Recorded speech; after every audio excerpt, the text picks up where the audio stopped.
Aos 13 anos, meu pai me espancou e me jogou para fora em uma nevasca depois de acreditar nas mentiras do meu irmão. Eu me escondi na casa de um amigo até minha mãe voltar no dia seguinte, descobrir o que tinha acontecido e destruir completamente o mundo deles. E aí, Reddit? Eu tinha 13 anos quando meu pai me deixou inconsciente por causa de uma mentira e me jogou no meio de uma nevasca. Mas estou me adiantando. Vamos voltar um pouco. Meu nome é Hunter, tenho 18 anos. Por fora, minha família parecia normal.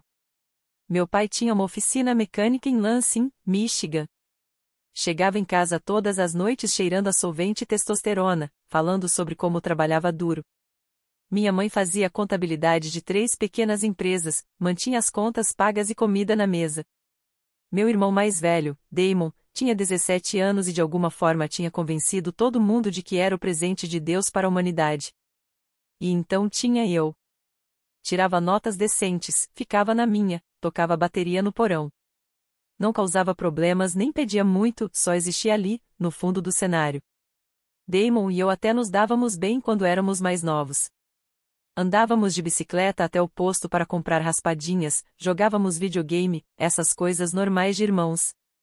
Mas quando eu entrei no ensino fundamental, ele descobriu seu talento especial, não conseguia mentir na cara do meu pai e ser acreditado todas as vezes. Começou pequeno. Sumiram $20 da carteira do meu pai. Damon disse que me viu perto do quarto deles. Fiquei 2 semanas de castigo. Um amassado no caminhão do meu pai. Damon jurou que me viu jogando uma bola perto da garagem. Outro mês sem celular. O padrão era tão óbvio que comecei a anotar tudo em um caderno escondido embaixo do colchão. As coisas pioraram quando Damon percebeu que podia fazer qualquer coisa e sair impune. Riscaram o nome dele na parede do porão com uma chave de fenda. Ele disse que fui eu tentando ser engraçado. Passei 3 finais de semana pintando o porão inteiro como punição. Quebrou o laptop da minha mãe derramando refrigerante e disse que me viu usando sem permissão. Fiquei 6 meses sem poder chegar perto de um computador. E assim foi. E sempre que eu tentava me defender, era só grito. Eles não acreditavam em mim. Eu documentava tudo, datas, o que aconteceu, que punição eu recebi. Quando fiz 13 anos, já tinha 42 registros. 42 vezes em que Damon me jogou na fogueira e saiu limpo. Eu já nem tentava me defender. Pra quê? Meu pai já tinha decidido que eu era o fracasso da família, alguém que precisava de correção constante. Minha mãe percebia. Às vezes eu pegava ela olhando quando meu pai explodia comigo por algo que Damon inventava. Ela tinha aquele olhar de quem queria dizer alguma coisa, mas não podia. Ou talvez tivesse medo. De qualquer forma, depois ela dizia para eu deixar pra lá. Ser a pessoa maior. Não criar problemas. Então eu aguentava. Cada acusação, cada castigo, cada vez que Damon me dava um sorriso debochado enquanto meu pai gritava comigo. Eu suportei tudo. Meu pai sempre foi bruto. Me empurrava contra as paredes quando estava irritado, segurava a parte de trás do meu pescoço forte o suficiente para deixar marcas, enfiava o rosto no meu e berrava até cuspir. Minha mãe pedia para ele se acalmar, mas nunca o impedia de verdade. E Damon aprendeu direitinho. Me empurrava quando meu pai não estava olhando, sabendo que, se eu revidasse, seria eu quem levaria bronca por começar briga. A semana em que tudo explodiu começou em meados de dezembro. Aquele inverno brutal de Michigan, em que escurece às 4 da tarde e o frio atravessa os ossos. A escola estava, ok. Eu estava aprendendo uma peça complicada de bateria para o concerto de inverno e passava a maior parte do tempo no porão praticando. Damon estava estranho a semana inteira, mais secreto do que o normal, trancando a porta do quarto, apagando coisas do celular a cada 5 minutos. Imaginei que estivesse vendendo alguma coisa ou escondendo alguma garota. De qualquer forma, não me importei. No domingo anterior, minha mãe tinha viajado 4 horas ao norte, para Grand Rapids. A mãe dela, minha avó Sofia, estava com pneumonia e não estava nada bem. Os médicos disseram que era sério, considerando a idade e os outros problemas de saúde dela. Minha mãe planejava ficar a semana inteira lá, talvez mais, dependendo de como as coisas evoluíssem. Ela deixou o freezer cheio, escreveu instruções, disse ao meu pai para manter tudo em ordem enquanto estivesse fora. Isso me deixou sozinho com meu pai e o Damon por 7 dias. A casa ficou mais tensa sem minha mãe ali. Meu pai estava estressado com a oficina, um serviço grande de seguro tinha dado errado e ele estava preocupado com o pagamento. Isso significava que ele chegava em casa irritado todas as noites, procurando algo em que descontar. Eu me tornava invisível. Jantava rápido, fazia meu dever no porão, ficava fora do caminho dele. Então chegou a quinta-feira à noite. Cheguei da escola por volta das 15h45. Larguei a mochila perto da escada, peguei alguns biscoitos na cozinha e desci direto para o porão. Eu tinha umas 2 horas antes do meu pai voltar e planejava usar cada segundo praticando. Estavam uns 30 minutos na peça de bateria quando ouvi o caminhão dele na garagem. Cedo demais. E então ouvi meu nome, não chamado, rugido. Daquele jeito que faz o peito apertar. Coloquei as baquetas de lado e subi. Meu pai estava na sala, o rosto roxo de raiva. Damon sentado no sofá fazendo sua melhor cara de vítima. E ali, na mesa de centro, estava o relógio do vovô. O relógio do meu avô morto. Aquele que meu pai guardava numa caixa trancada no armário. O Omega Seamaster que o pai dele usou por 40 anos antes de morrer de ataque cardíaco 3 anos atrás. O relógio que ele dizia valer $6.000 e que ninguém jamais tocaria.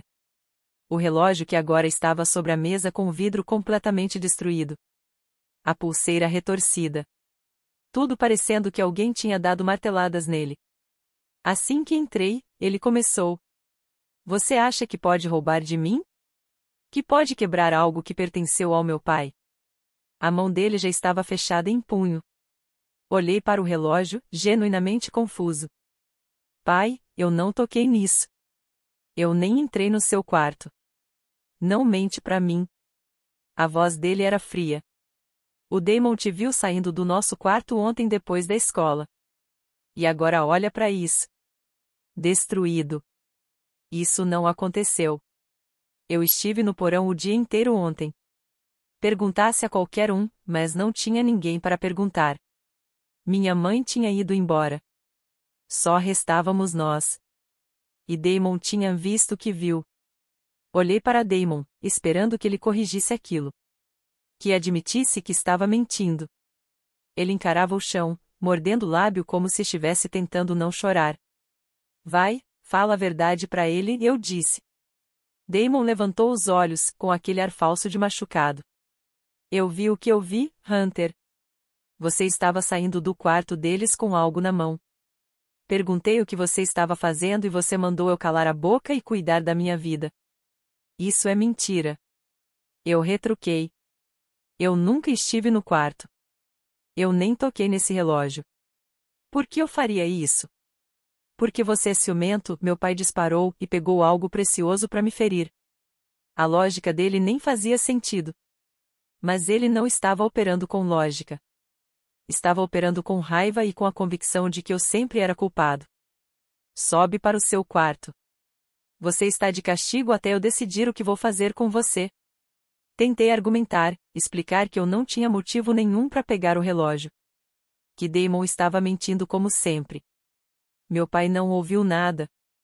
Agarrou meu braço com força suficiente para deixar roxo e me empurrou escada acima. Passei a noite de quinta sentado na cama tentando entender como Damon tinha conseguido aquilo. O relógio estava trancado no armário do meu pai, então ele tinha arrombado a fechadura ou roubado a chave. Pegou o relógio, quebrou tudo, montou a cena e me colocou como culpado. E meu pai engoliu tudo sem hesitar. O relógio era tudo para o meu pai. Era a última lembrança que ele tinha do próprio pai, e Damon tinha destruído aquilo só para me incriminar e eu não podia fazer nada, porque ninguém naquela casa acreditava em uma palavra que eu dizia. A sexta-feira foi pior. Eu não podia sair do meu quarto, exceto para ir ao banheiro. Sem celular, sem bateria, sem sair de casa. Meu pai me fez faltar à escola. Passei o dia inteiro ouvindo ele lá embaixo, a voz ficando mais alta a cada hora. Ligou para a seguradora por causa do relógio, ligou para um joalheiro sobre conserto. Cada ligação parecia deixá-lo mais irritado. Damon atuava perfeitamente. Eu ouvi ele lá embaixo sendo um bom filho, oferecendo fazer almoço para o meu pai, perguntando se podia ajudar com algo. Meu pai adorava aquilo. Dizia que pelo menos tinha um filho em quem podia confiar. Eu queria gritar. Queria sacudir meu pai até ele enxergar o que estava bem na frente dele. Mas eu já havia aprendido havia muito tempo que demonstrar emoção só tornava tudo pior. Então fiquei lá, esperando a queda do martelo. No sábado à tarde, eu estava deitado na cama quando ouvi a voz do meu pai do lado de fora. Desce aqui. Agora. Desci as escadas. Ele estava na cozinha com Damon. Liguei para sua mãe. Contei o que você fez. Sabe o que ela disse? Fiquei em silêncio. Disse que não tem chance de você fazer uma coisa dessas. Disse que Damon deve estar mentindo.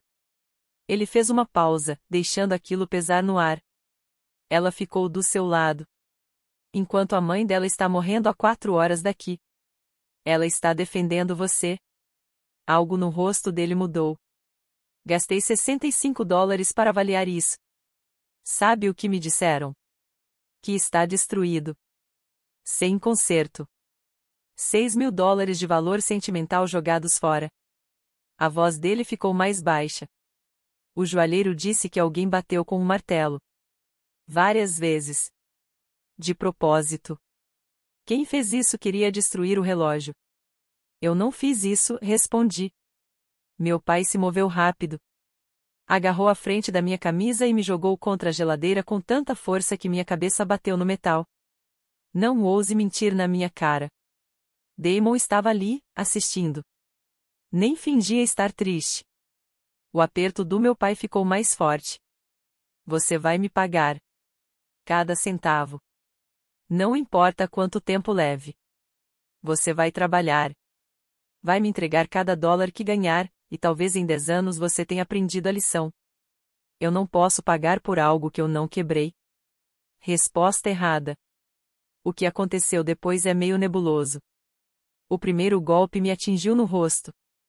Mão aberta, mas forte o suficiente para meus ouvidos zumbirem. Um gosto de sangue veio na hora. Tentei ficar de pé, mas minhas pernas não respondiam. Minha visão ficou cheia de pontos. O chão da cozinha chegou rápido. Então ele veio para cima de mim. Agora eram socos, não tapas.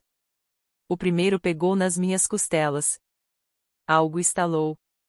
O ar sumiu. O segundo pegou no estômago. O terceiro de novo no rosto. Me enrolei, tentei proteger a cabeça. Inútil. Ele agarrou meu cabelo, me levantou por ele, senti os fios arrancando e me jogou contra os armários. A maçaneta acertou minha coluna. Mais golpes. Perdi a conta. Minha boca estava cheia de sangue. Engoli um pouco, cuspi o resto. Um dos dentes parecia solto. Meu pai respirava pesado, soltando grunhidos a cada golpe, como se estivesse malhando. Pare de tentar me proteger e simplesmente desisti. Meu corpo ficou mole. Damon ainda estava ali assistindo. O celular na mão. Por um segundo, achei que ele estivesse gravando. Então meu pai me acertou de novo e tudo girou. Não sei quanto tempo durou. Podiam ter sido 30 segundos ou 5 minutos. Tudo se misturava. Quando meu pai finalmente recuou, eu estava no chão tentando lembrar como se respirava. Cada inspiração parecia facas entrando nas minhas costelas. Saia. A voz do meu pai agora era gelada. Controlada. Saia da minha casa. Consegui me empurrar até ficar sentado. Meu rosto ardia, como se estivesse pegando fogo. Havia sangue na minha camisa. Minhas costelas gritavam a cada respiração. Você me ouviu? Saia. Está nevando, consegui dizer. Como se isso importasse. Devia ter pensado nisso antes de destruir o relógio do meu pai. Você não é mais bem-vindo aqui. Pegue o que conseguir carregar e vá embora. Olhei para Damon. Ele estava sorrindo. Me levantei usando o balcão como apoio. Tudo doía, mas nada parecia quebrado. Pequenos milagres. Meu pai me seguiu escada acima até o meu quarto, ficou parado na porta enquanto eu pegava minha mochila. Enfiei algumas roupas, o carregador do celular e o caderno onde eu tinha registrado todas as mentiras de Damon. Minhas mãos tremiam. Anda logo. Peguei meu casaco e minhas baquetas. Coisa idiota para levar, mas pareciam importantes, um pedaço de mim que eu não ia deixar para trás. Meu pai me levou até a porta da frente e abriu. O frio bateu como um soco. Já havia quase 10 centímetros de neve no chão, e mais caía pesado. Não volte. Você não é mais meu filho. Ele me empurrou para fora e bateu a porta. Ouvi o trinco travando. Fiquei lá por uns 10 segundos, tentando entender o que tinha acabado de acontecer. Minhas costelas ardendo a cada respiração. Então o instinto de sobrevivência entrou. Ou eu me movia, ou congelava. Meu melhor amigo, Léo, morava a 8 quarteirões. Podia muito bem ser 8 quilômetros. Comecei a andar. A neve vinha na diagonal agora, o vento atravessando meu casaco como se eu estivesse usando papel. Cada passo mandava uma onda de dor pelas minhas costelas. Mantive um braço envolto no torso, tentando segurar tudo no lugar. Carros passavam. Ninguém parava. Só mais um garoto andando numa nevasca numa noite de sábado. Nada demais. No segundo quarteirão, eu tremia descontroladamente. No terceiro, quase voltei.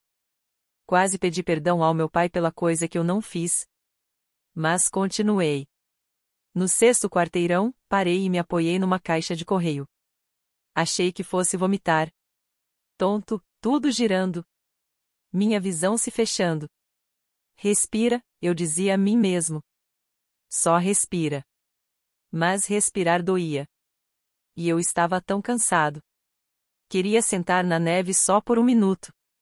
Descansar. É assim que você morre, pensei. As pessoas congelam porque param para descansar. Me afastei da caixa de correio. Faltavam só 2 quarteirões. Eu conseguia. Eu tinha que conseguir. A casa do Léo apareceu no meio da neve como um farol. Cambaleei pela entrada e bati na porta com punhos dormentes. O pai do Léo, Cal, abriu. Bastou um olhar e a expressão dele passou de confusa para furiosa em meio segundo. Santo Deus, disse, me puxando para dentro. Léo, chama sua mãe agora. Caí no chão do corredor. Tudo ficou meio embaçado depois disso. Acordei no sofá do Léo com um cobertor sobre mim. A mãe dele, M, estava sentada numa cadeira perto, me observando como se tivesse medo que eu morresse. Ei, ela disse suavemente quando viu meus olhos abrirem. Como está se sentindo? Como se tivesse sido atropelado. O Cal quer chamar a polícia, mas esperou você acordar. O que aconteceu, Hunter? Então contei tudo. Cada detalhe. O rosto da Amy ia ficando mais duro a cada frase. Quando terminei, ela se levantou e saiu da sala. Ouvi ela falando com Cal na cozinha. A voz dele ficou mais alta. Mais furiosa. Cal voltou. Cara grande, trabalhador da construção, mãos do tamanho de marretas. É o seguinte, ele disse. Primeiro, vamos chamar a polícia e registrar um boletim. O que seu pai fez é agressão. Segundo, você vai ficar aqui o tempo que precisar. Terceiro, a Amy vai tirar fotos dos seus ferimentos. E vamos anotar tudo o que aconteceu com datas e horários, asterisco asterisco se seu pai tentar aparecer aqui, eu vou prestar queixa. Ele fez uma pausa. E se ele aparecer, vai ter que lidar comigo primeiro. Você não precisa fazer tudo isso. Precisamos, sim. Porque o que aconteceu foi abuso, e eu não vou deixar você voltar para aquela casa. A polícia chegou por volta das 20 horas. 2 oficiais, um homem e uma mulher. A policial sentou comigo enquanto eu dava meu depoimento. Ela tirou fotos do meu rosto, das minhas costelas, onde os hematomas já estavam surgindo, do meu lábio rachado, e fez perguntas sobre incidentes anteriores. Contei ela sobre o padrão de acusações, mostrei meu caderno com toda a documentação. Seu pai já bateu em você antes? Ele já me empurrou, me agarrou, coisas assim. Mas nunca desse jeito. E sua mãe? Onde ela está? Visitando a mãe dela, que está doente, em Grand Rapids. Ela não sabe de nada disso ainda. Os oficiais conversaram com Cal e Amy por um tempo. Depois foram embora dizendo que registrariam o boletim e que alguém do conselho tutelar provavelmente entraria em contato. Cal fez uma sopa para mim.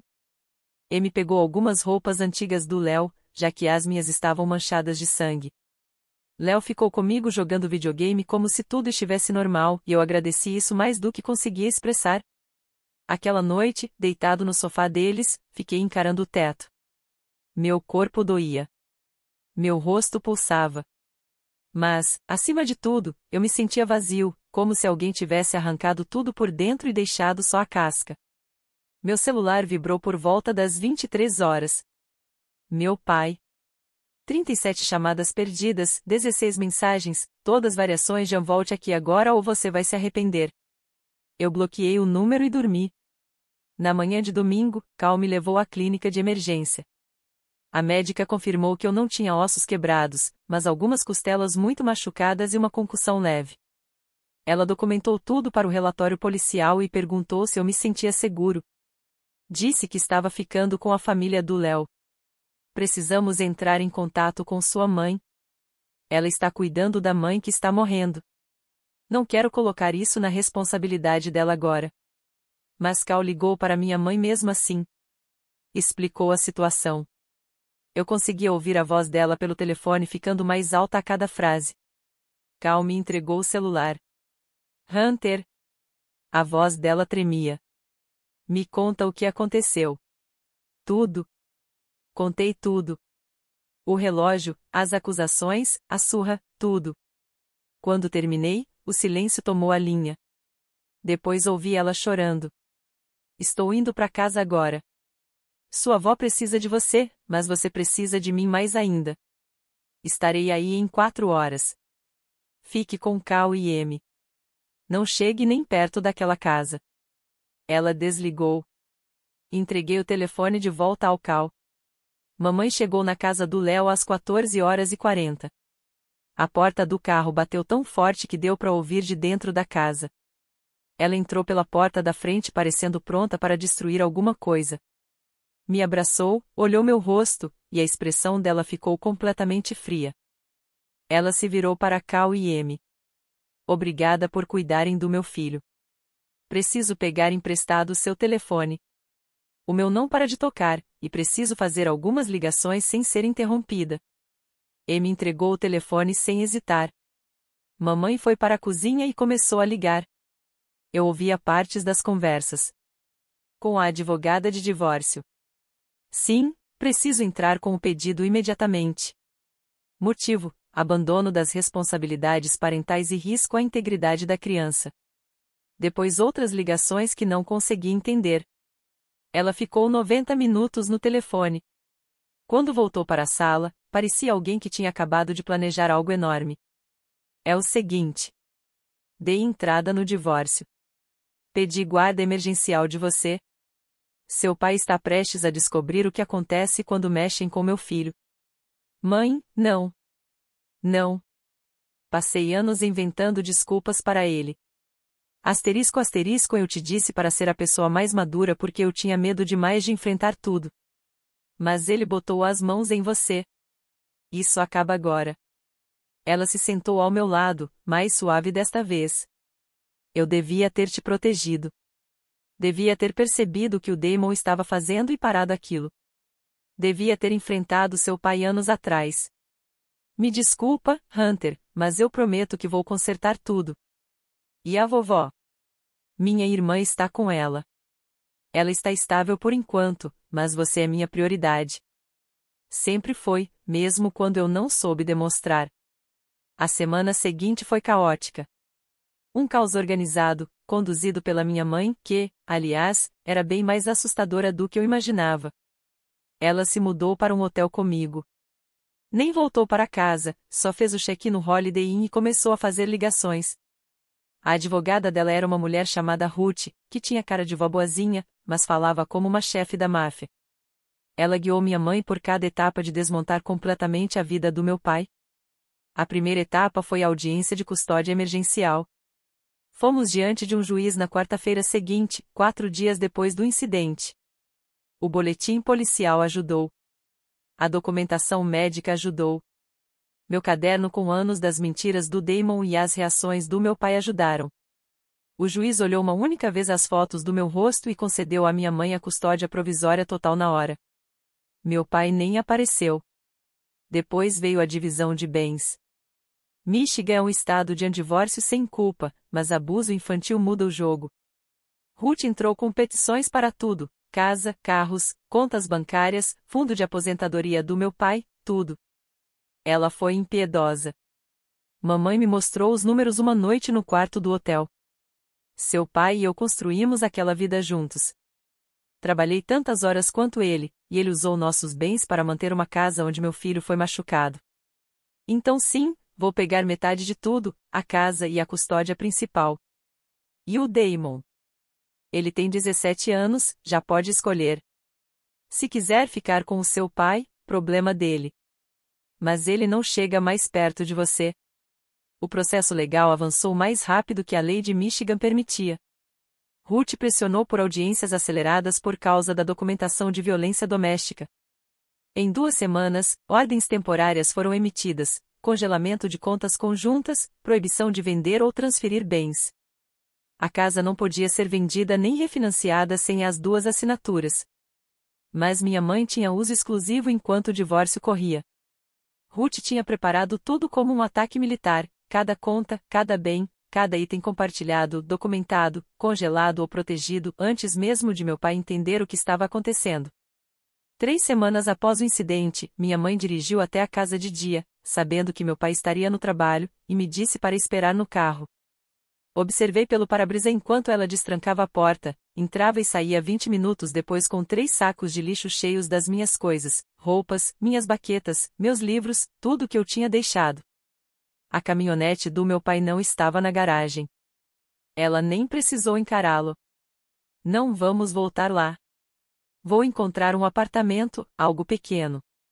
A gente vai recomeçar. E o pai? E o Damon? Eles que se resolvam. Estou cansada de proteger quem machuca meu filho. O novo apartamento era silencioso, limpo, seguro. Eu tinha meu próprio quarto, meu próprio espaço. Ninguém invadindo para me acusar de coisas que eu não fiz. Mamãe trabalhava de casa na maioria dos dias, de olho em mim enquanto eu me recuperava. Os hematomas sumiram. As costelas pararam de doer. Mas eu não conseguia parar de pensar no Damon. Ele destruiu o relógio do vovô, me incriminou, viu meu pai me espancar até sangrar, sorriu enquanto eu era jogado numa nevasca e continuava lá, vivendo a vida, provavelmente dizendo para todo mundo que eu é que era o problema. Léo veio no sábado, já em janeiro. Estávamos no meu quarto jogando videogame quando soltei: eu preciso resolver as coisas com o Damon. Ele pausou o jogo, asterisco asterisco. Como assim? Léo perguntou. Quero dizer que ele precisa enfrentar consequências. Não basta eu ter saído de casa, não basta minha mãe estar se divorciando do meu pai. E o que você tá pensando em fazer? Puxei meu caderno, o mesmo onde eu tinha documentado tudo. Eu ainda tenho isso aqui. E se tiver mais?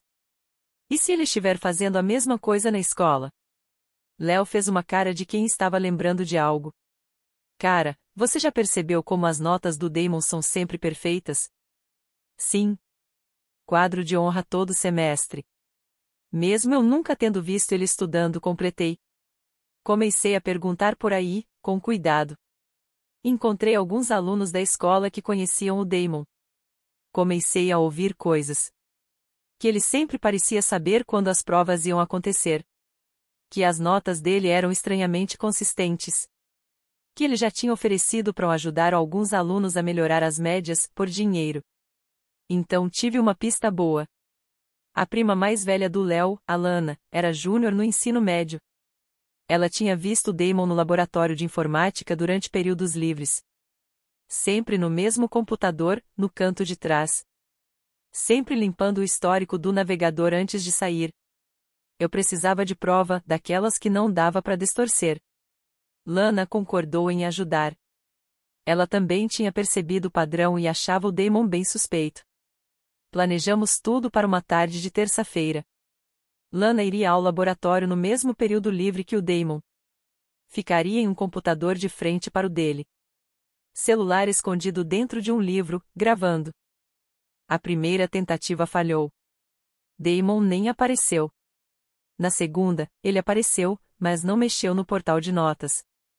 A terceira foi perfeita. O vídeo ficou impecável, 8 minutos do Damon entrando no portal de notas usando credenciais de administrador, navegando para o próprio boletim, mudando um B em química para A, apagando 3 faltas, ajustando o cálculo do GPA. Tudo gravado, com o relógio do computador aparecendo na tela. Mas eu queria mais. Um vídeo só podia ser explicado. Eu precisava de um padrão. Criei um e-mail falso usando uma conta descartável. Mandei mensagem para o Damon fingindo ser um aluno do segundo ano chamado Anjoshin que tinha ouvido falar que ele a ajudava com notas. Ele respondeu em menos de 1 hora. Trocamos e-mails por 1 semana. Ele explicou as tarifas. $75 por mudança de nota. 150 por algo maior, tipo adicionar atividades extracurriculares ou arrumar registros de presença.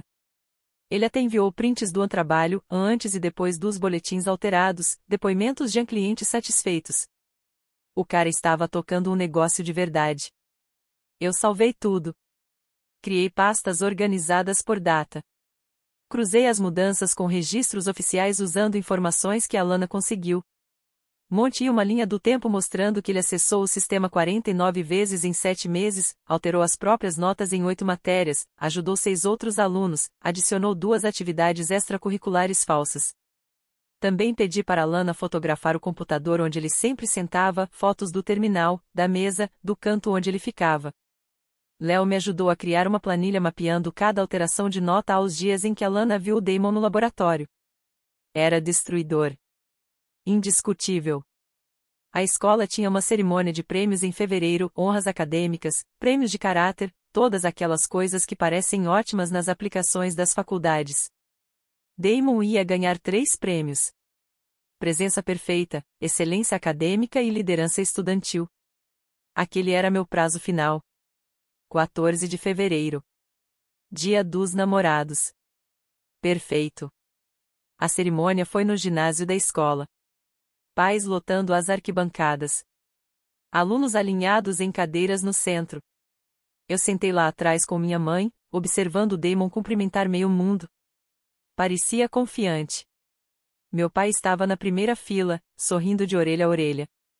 Ele tinha perdido tudo, mas ainda tinha seu filho dourado. Isso estava prestes a mudar. A cerimônia começou. A diretora Ortega fez um discurso sobre excelência e integridade.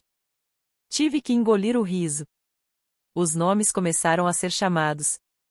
Honras acadêmicas primeiro. Damon recebeu 2 prêmios, quadro de honra e lista do reitor. Ele subiu ao palco nas 2 vezes, apertou mãos, sorriu para fotos. O aplauso foi generoso. Depois vieram os prêmios extracurriculares. Ele aceitou como se fosse merecido. Finalmente, os prêmios de caráter. Liderança estudantil. Chamaram o nome do Damon, descrevendo-o como alguém que demonstra caráter moral consistente e ajuda os colegas a ter sucesso. É, claro. Damon subiu uma última vez. Certificado maior, foto com a diretora Ortega. Meu pai praticamente brilhava. Eu me levantei, desci até o chão do ginásio e me aproximei da diretora Ortega enquanto ela ainda estava no palco. Ela me reconheceu pelos papéis da transferência. Hunter, certo? Como posso ajudá-lo? Tenho algo que a senhora precisa ver imediatamente sobre fraude acadêmica e acesso não autorizado aos sistemas da escola. O ginásio ficou mais silencioso. O rosto do Damon ficou branco. Puxei o pendrive do bolso. Está tudo aqui. Evidências em vídeo, registros de e-mail, capturas de tela, carimbos de data e hora. 7 meses de manipulação de notas e acesso ao sistema documentados. A diretora Ortega pegou o pendrive. Sua expressão mudou de confusa para alarmada. O que exatamente você está alegando? que Damon Parker tem acessado o portal de notas usando credenciais de administrador roubadas. Que ele alterou seus próprios registros acadêmicos 49 vezes. Que mudou notas de 6 outros alunos em troca de dinheiro. Que fabricou atividades extracurriculares que não existem. O ginásio explodiu em murmúrios. Pais conversando, alunos cochichando. Meu pai se levantou, parecendo pronto para a violência. Mamãe se colocou entre nós com firmeza. Gostaria também de solicitar que a segurança da escola revise os computadores do laboratório. Acredito que encontrarão evidências de acesso não autorizado no Terminal 7. As datas e horários estão todos documentados no pendrive. Puxei um segundo pendrive. Este contém uma análise detalhada, cruzando os dias em que minha testemunha viu Damon no laboratório com os vídeos e as alterações de notas. Tudo corresponde. A diretora Ortega segurou o pendrive como se pudesse explodir. Preciso revisar isso imediatamente. Ela olhou para Damon. Você precisa me acompanhar agora. A boca do Damon se abriu, mas nada saiu. Meu pai começou a se mover em direção ao palco, mas 2 seguranças apareceram do nada. Mamãe havia avisado antecipadamente que poderia haver uma confusão. Senhor Parker, permaneça sentado. Isso é assunto da escola. Mas esse é meu filho, ele está sendo chamado à diretoria. Meu pai protestou. Você será notificado. Eles acompanharam Damon até a porta lateral. A diretora Ortega seguiu. A cerimônia foi completamente destruída. Pais exigindo explicações, alunos filmando com os celulares, professores tentando restaurar a ordem. Voltei para meu assento ao lado da mamãe. Ela estava sorrindo. O resultado foi espetacular. A diretora Ortega revisou as evidências naquela noite com o diretor de TI do distrito e o superintendente. Confirmaram tudo. À meia-noite, já haviam convocado uma reunião de emergência do conselho escolar para a manhã seguinte. A prima do Léo me manteve atualizada por mensagens. Damon foi suspenso imediatamente, aguardando investigação. Os 6 alunos que ele ajudou foram chamados para depoimento no dia seguinte. 2 confessaram na hora, incriminando Damon para se proteger. 3 tentaram mentir, mas as evidências eram à prova de bala. Um deles até agradeceu à administração por terem descoberto antes das inscrições para a faculdade. O diretor de TI puxou os logs de backup da escola. Cada alteração feita pelo Damon estava documentada. Eles podiam ver as notas originais, o que ele havia mudado, a data e a hora exatas. O GPA real dele era 2,8. O falso que ele havia criado era 3,9. Ele havia fabricado 17 mudanças de notas, deletado 21 faltas e adicionado participação em clubes que nem existiam. O garoto literalmente inventou uma carreira acadêmica inteira. O conselho escolar votou por unanimidade para expulsar Damon, com efeito imediato. O caso também foi encaminhado ao promotor do condado para possíveis acusações relacionadas a acesso não autorizado a computadores e fraude. As aceitações em faculdades do Damon foram todas revogadas. As 4 escolas. Uma delas enviou uma carta afirmando explicitamente que desonestidade acadêmica era motivo para banimento permanente de futuras inscrições. Essa carta vazou de algum jeito, Léo jura que não fomos nós. Os 6 alunos que ele havia ajudado receberam punições variadas.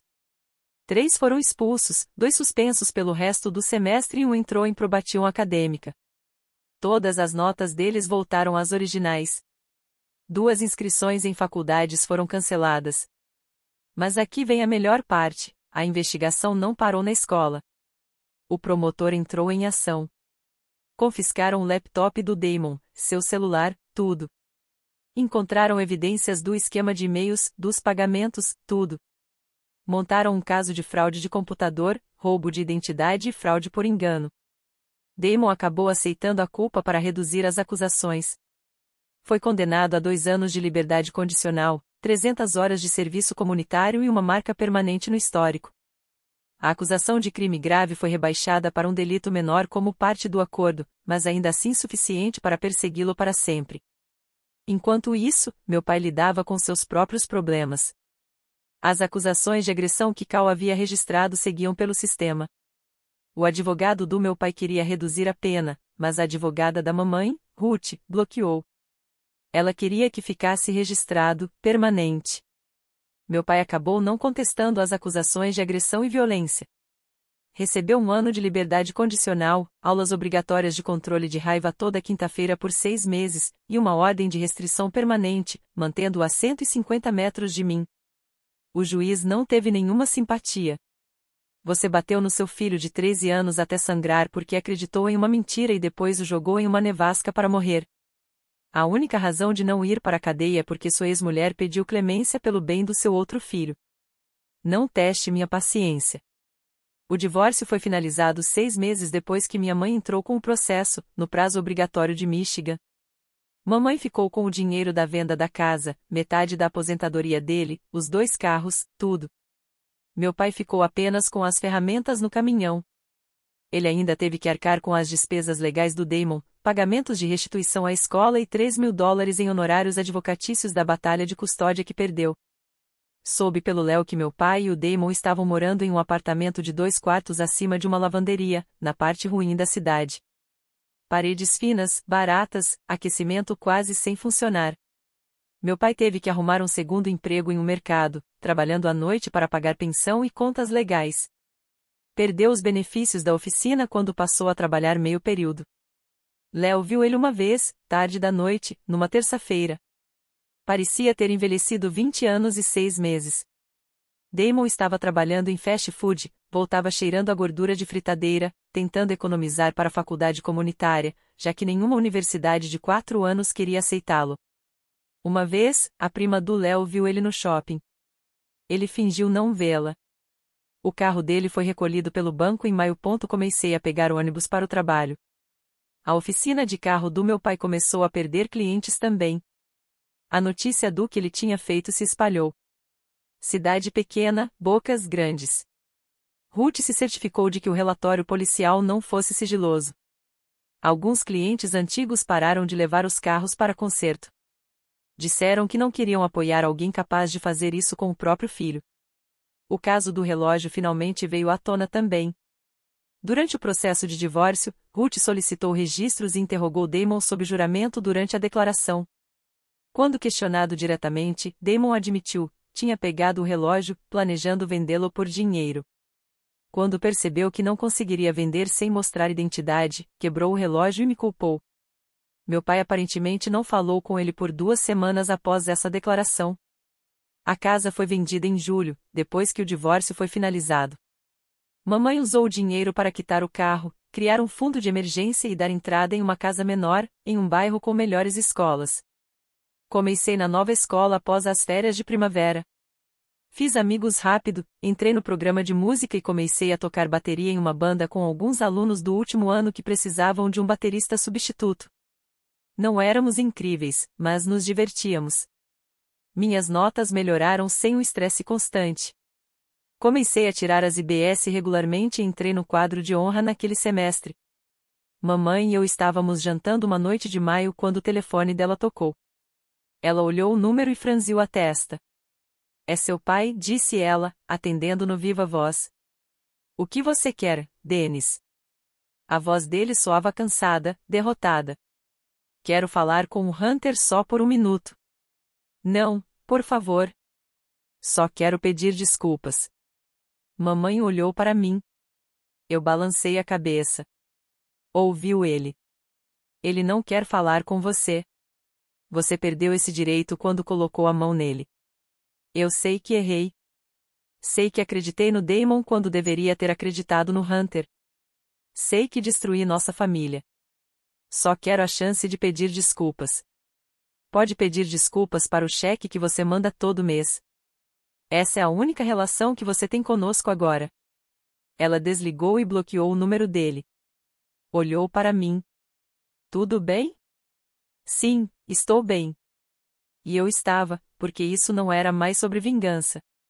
Era sobre sobreviver, me tornar alguém que meu pai e Damon disseram que eu nunca seria. Me formei no ensino médio com honras, fui aceito em uma universidade estadual com bolsa acadêmica. Me formei em educação musical. Pensei que, se alguém tivesse acreditado em mim antes, eu poderia ser essa pessoa para outro garoto que precisasse de apoio. Mamãe veio à minha formatura, chorou durante meu discurso, tirou umas 1000 fotos e disse que estava orgulhosa de mim pelo menos 50 vezes naquele dia. Cal e Amy também vieram. Léo e toda a família dele. Eles se tornaram família de verdade, aquela que aparece quando as coisas ficam difíceis. Nunca mais vi meu pai ou Damon. Eles viraram apenas ruído de fundo e uma história de sobrevivência. Eu tinha terminado de deixar que eles ocupassem espaço na minha cabeça. Às vezes, a melhor vingança não é destruir. É construir algo que eles disseram que você nunca teria e viver tão bem que eles se tornam irrelevantes. Foi isso que mamãe e eu fizemos. E, sinceramente, estamos indo muito bem.